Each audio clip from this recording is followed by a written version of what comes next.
The Chicago Bears released their unofficial depth chart. So let's talk about it. What is going on, y'all? Faiz Sports all back at it with another video talking, of course, NFL here to talk about the Chicago Bears. So if you're a Bears fan, I implore you, please make sure to go ahead, hit that big red subscribe button down below. Make sure to follow me on all my social media platforms. And guys, remember, hit the bell icon so you're notified every time I drop a new video. All right, so in case you missed it, the Bears did drop their official, or I should say unofficial, it is unofficial depth chart. And it's pretty interesting what they got on here. So I want to talk about it with you guys and give you guys some of my main takeaways, if you will. So let's go ahead and pull up the depth chart here. So you should see in front of you right here, right now. The number one thing that I notice on the depth chart is the wide receiver 2, who is listed as Equanimeous St. Brown.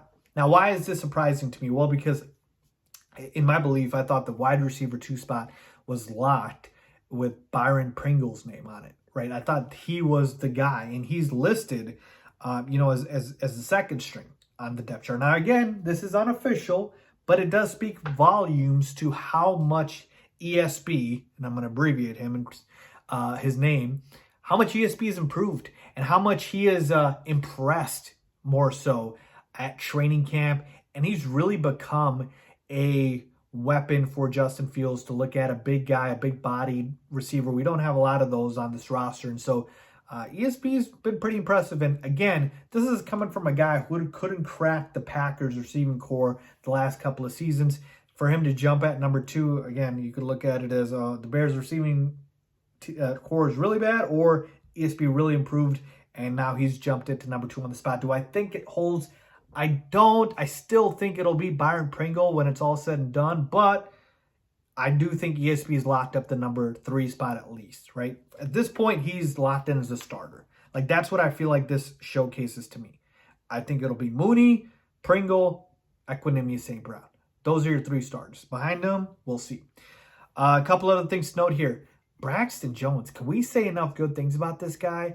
I mean, I'm waiting for him to show up and play like a 5th-round rookie offensive lineman, and he just continues to impress. I haven't heard one bad thing about Braxton Jones, and he is listed on the depth chart as our starting left tackle.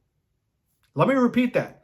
A 5th-round pick out of Southern Utah is listed as our starting left tackle, a rookie. So credit to Braxton Jones, who has just been a man on a mission.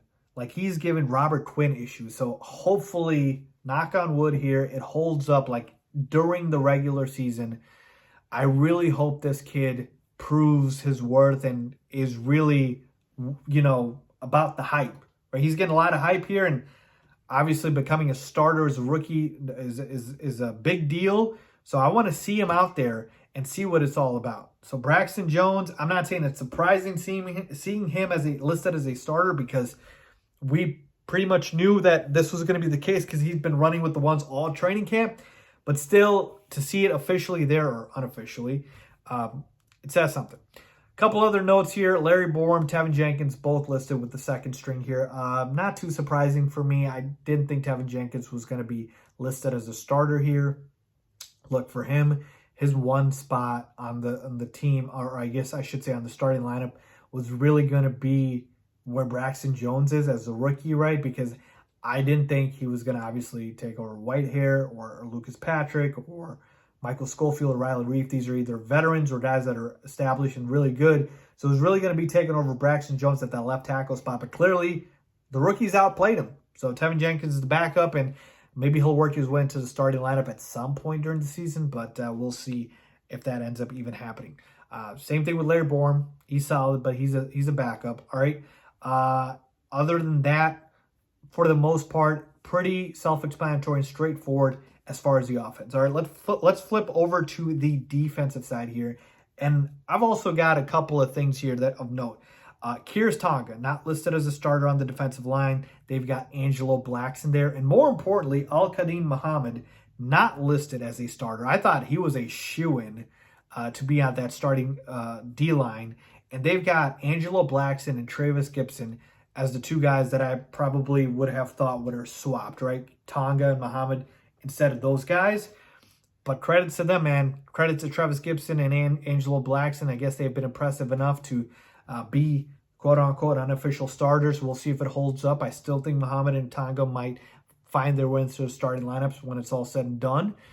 But something to note here. Another observation at the linebacker spot, obviously we got Roquan Smith.